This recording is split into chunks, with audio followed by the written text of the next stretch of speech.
Hi, everybody. I'm Dr. Duke, and welcome to The Takeaway. Back again with Alex Newman. Alex, we are here to talk about something that happened really close to you down in Florida, this school shooting that's on everybody's mind now. And you wrote a great article for The Takeaway suggesting that something that a lot of people aren't suggesting, that maybe the problem isn't guns. Maybe the problem is how we ban guns and people who could help with guns in the places that are most vulnerable. Talk a little bit about your article. Yeah, well, thank you, Duke. And, I think this is such an important issue. We're talking about protecting children here. And what the data shows is that more than 98% of the mass shootings in the United States have taken place in gun-free zones. These are zones where everybody, all law-abiding citizens, have been forcibly disarmed by the government. There was a law actually introduced by Joe Biden, the vice president who was a senator at the time, signed by George H.W. Bush, called the Gun-Free School Zones Act. And what this bill did was it purported to make every school a gun-free zone. And of course, we know that mass murderers are very diligent in their obedience to the law, right? And they're so careful to avoid murder laws that they definitely obey gun regulations. And of course, that's not true, right? And so what these gun-free zones act as is basically a magnet for psychopaths and mass murderers. And we see this time and time again. These people know that if they want to shoot a bunch of people and encounter no opposition, schools are the place to do it because of this crazy law. And so, a lot of people now, the gun owners of America, various lawmakers at the state level and at the federal level, are now calling for an end to these mass murder zones because they put children in jeopardy. Yeah, it is disingenuous, this idea that cracking down on law-abiding citizens getting guns or having massive gun control regulation or taking guns away as they did in Australia. We know in Australia that didn't work. It didn't stop gun violence. Confiscating people's guns and destroying them. It did not stop violence at all, and every indicator says it's at where it was or higher than before. The same thing happens here in America. The thing that always bothers me the most, Alex, is we hear for every shooting, we get all this wall-to-wall coverage. Every gun incident like the one we had in Florida, as horrible as it is, it makes international news and it stays in the news for months and months and months, as it should. I'm not bothered by that. What I'm bothered by is that we don't get correlational response when we have all sorts of legal gun owners who are assisting cops, who come to the defense of cops who are being beaten down, who use their guns to stop robberies, to protect people. This happens on a daily basis, and it gets no news, and the left scoffs at this, right? That somehow this is, it's like what Nancy Pelosi says about $1,000 back in your tax refund. It's just crumbs, right? It doesn't mean anything.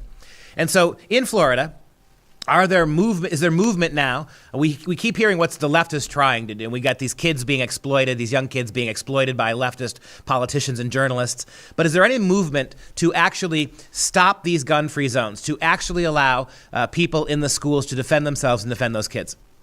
There is, actually. Yep, there's a bill in the Florida legislature that was taken up this week that would designate certain officials at the school, teachers, principals, etc., to be armed and trained so that in case of a tragedy like this, somebody would be able to resist the shooter. And they're very disingenuous, the way that the politicians paint this issue.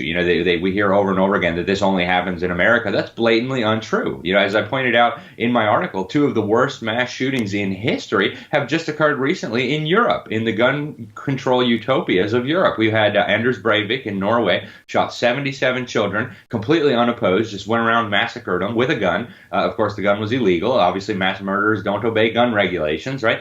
And then in France, we had these terrorists who went around and shot more than 500 people. They shot 130 people in one concert venue, and not one of those Frenchmen was able to legally defend themselves. So, you see the video, and they all cower, and they scream, and they holler, and they wait for armed men to come and rescue them.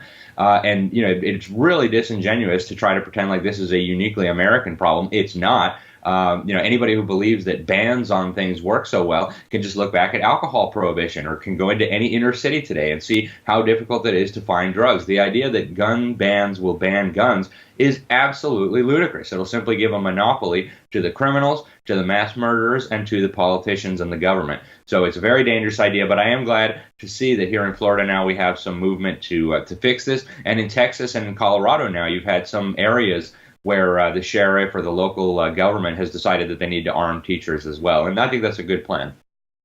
Right. It's remarkable to me, Alex, that the very well-armed FBI who knew about this kid couldn't protect these kids. 39 times local police were called to this kid's home. They were very well armed. and yet they could not protect these kids. And so this idea somehow that, as you mentioned in France and in Norway or in Scandinavian countries, you mentioned that just because people cower and hide beneath desks while they're waiting for armed authorities to come. Just because you have a completely armed government doesn't mean that's going to help kids when they need it most. But also on the national level, talk briefly about this. You had mentioned that in 1990 it was Joe Biden, surprise, surprise, who helped ram through legislation that would make schools gun-free zones, places where only bad guys could have guns, because as you've said a couple of times, bad guys don't pay attention to these things.